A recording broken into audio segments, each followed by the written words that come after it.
She is a passionate philosophy professor, fitness professional, and motivational speaker. She helps strengthen the body, but she also helps strengthen the mind. The mind? The mind. For well over a decade, she has led philosophy courses within the university system of Georgia. She leads group fitness classes in Atlanta, as well as leading one-on-one personal training sessions. Let's all squat wisely with Kristen Hester.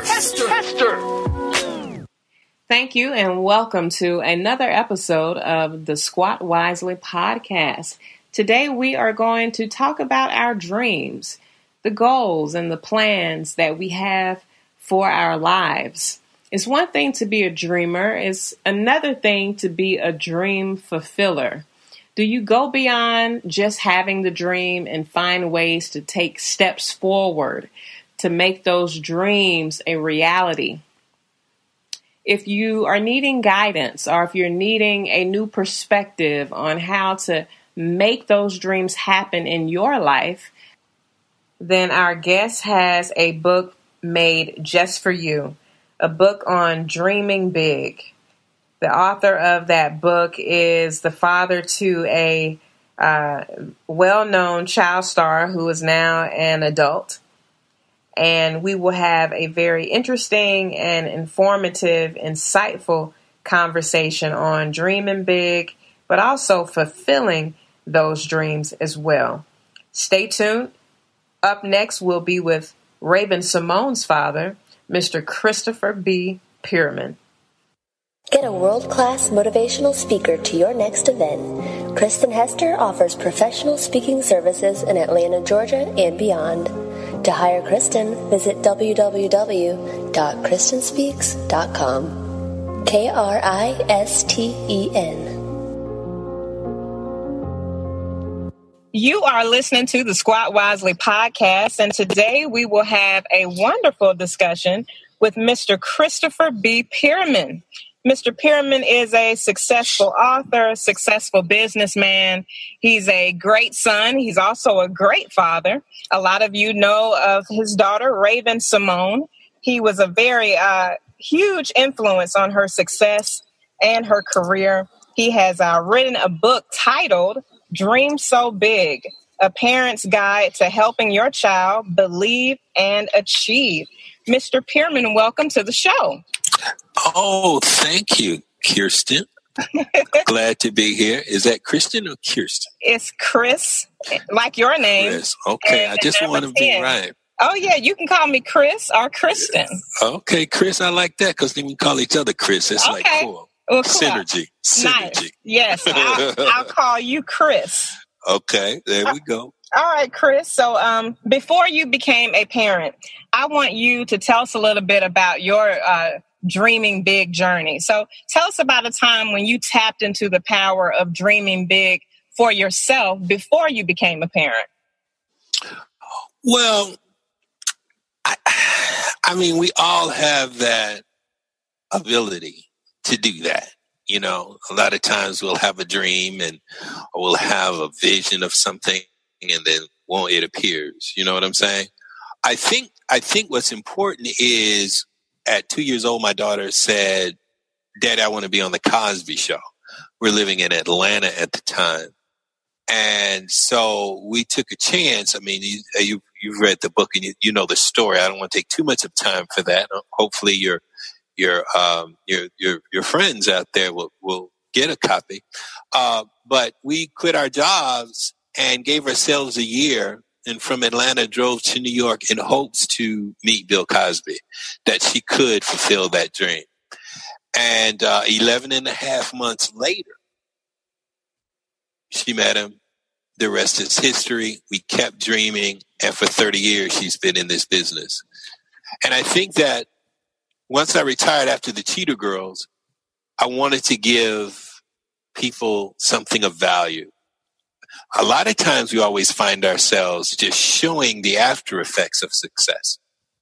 And young people just say, "Oh, he got a Maybach. Oh, he got a big home. He got this. I want that. But not really giving them the way of how it happened.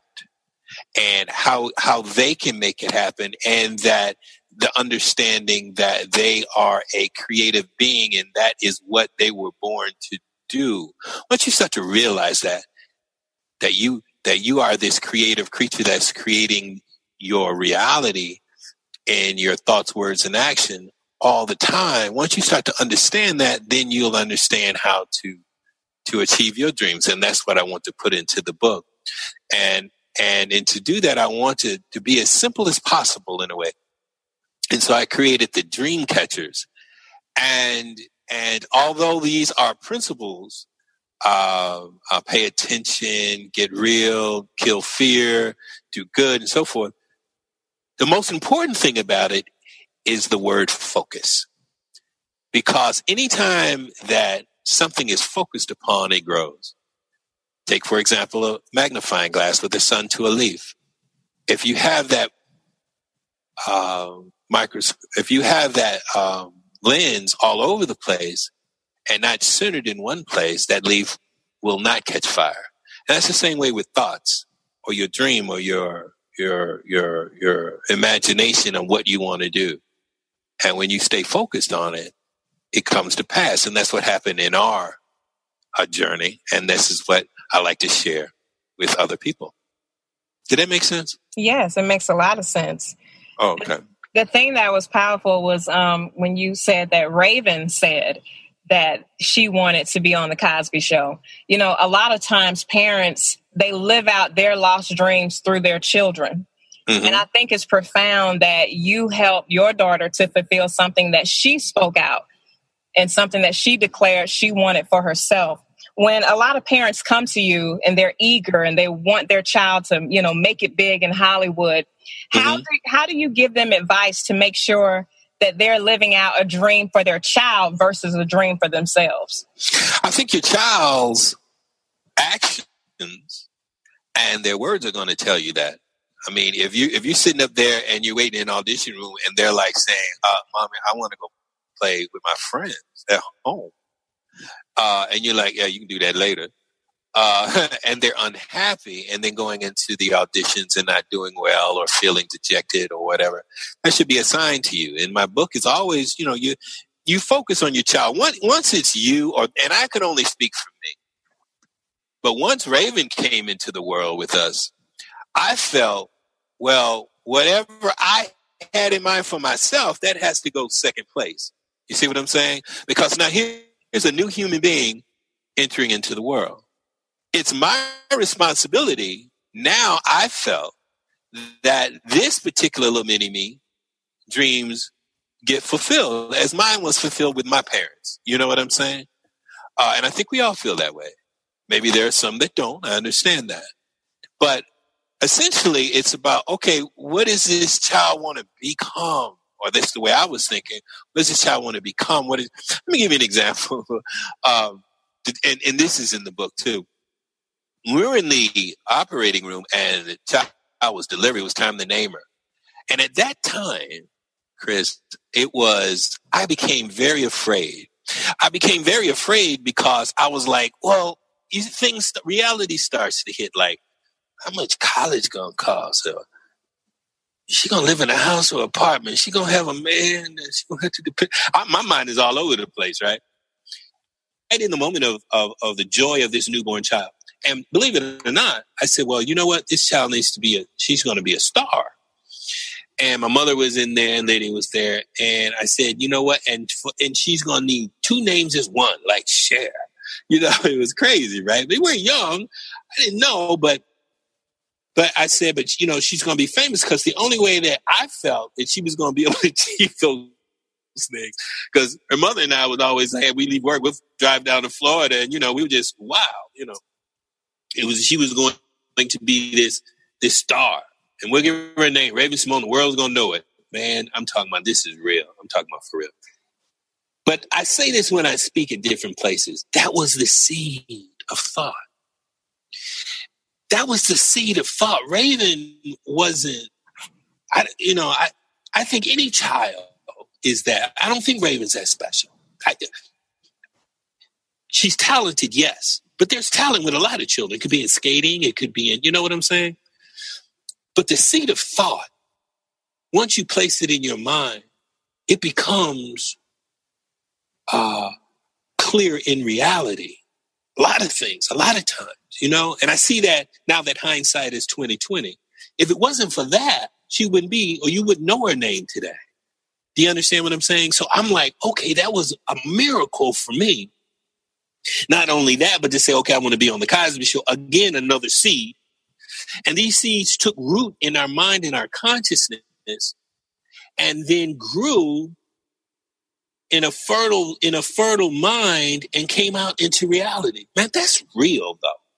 That's real. Although some people say, oh, man, all that mysticism, but that's real. If you think about it, our words, thoughts, and actions create reality. Listen, even if you go religion, even in the creation stories, as God first said, he first said, and before he said it, he had an idea.